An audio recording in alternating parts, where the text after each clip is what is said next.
پیارے بچوں، ایک دفعہ کا ذکر ہے، ایک بندر تھا جس کا نام ٹیلو تھا۔ وہ جنگل میں ادھر ادھر گھوم پھر رہا تھا اور ساتھ ساتھ یہ بھی کہہ رہا تھا، جلدی کر ٹیلو، رات ہونے سے پہلے تجھے گھر پہنچنا ہے ورنہ امی کی ڈانٹ سننی پڑے گی۔ بچاؤ بچاؤ، ارے کوئی ہے جو میری مدد کرے، مجھے اس گڑھے سے باہر نکالے۔ اچانک ٹیلو بندر کے کانوں میں آواز آئی۔ ٹیلو آواز کی سمت بڑھا اور ادھر ادھر دیکھنے لگا مگر اسے کوئی نظر نہیں آیا۔ اچانک اس کی نظر گڑھے کی طرف گئی تو وہاں ایک شیر پھنسا ہوا دکھائی دیا۔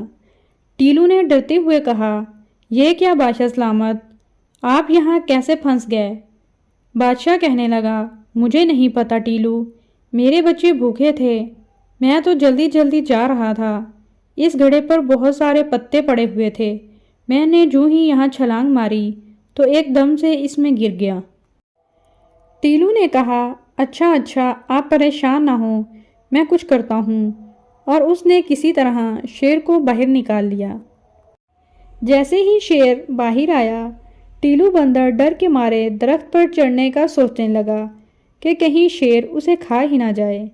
شیر نے اسے ڈرتے ہوئے دیکھا تو کہنے لگا، ارے بندر بھیا، تم مجھ سے کیوں ڈر رہے ہو؟ تم نے تو میری جان بچائی ہے، میں تمہیں شکریہ کہتا ہوں، میں تمہارا یہ احسان کبھی نہیں بھولوں گا، آج سے ہم دوست ہیں، تمہیں جب بھی میری ضرورت پڑے گی میں ضرور تمہاری مدد کروں گا۔ ٹیلو نے کہا، اچھا اب مجھے جانا ہوگا، میری امی میرا انتظار کر رہی ہوں گی۔ شیر نے جاتے ہوئے کہا، ہاں میرے بھی بچے بھوکے ہیں، پھر ملیں گے۔ وہ دونوں ایک دوسرے کو خدا حافظ کہہ کر اپنی اپنی راہ چل دیے۔ کئی دن ایسے ہی گزر گئے، دونوں کی آپس میں ملاقات نہیں ہوئی، مگر ایک روز شیر نے واقعی اپنے دوست کے احسان کا بدلہ چکایا۔ ہوا یوں کہ اس جنگل میں ایک ریچھ بھی رہتا تھا جو چھپ چھپ کر جانوروں کا شکار کرتا تھا۔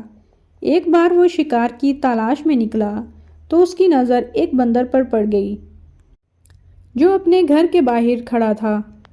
ریچھ نے ٹیلو بندر پر حملہ کیا اور اسے نیچے گرا دیا۔ اچانک وہاں شیر آ گیا، اس نے اپنے دوست کو مصیبت میں دیکھا تو اپنے دوست کے پاس آ گیا۔ ریچھ شیر سے کہنے لگا، تم میرے راستے سے ہٹ جاؤ۔ شیر نے کہا، نہیں ہٹوں گا، تمہیں نہیں پتا تم نے کس پر حملہ کیا ہے، میرے دوست پر حملہ کیا ہے۔ ٹیلو میرا دوست ہے، ایک بار اس نے میری جان بچائی تھی۔ شیر نے ریچھ کو بہت مارا اور ریچھ ڈر کے وہاں سے بھاگ گیا۔ ٹیلو بندر نے شیر کا شکریہ ادا کیا۔ شیر نے ٹیلو سے کہا، ارے نہیں ٹیلو بھائی، یہ تو میرا فرض تھا۔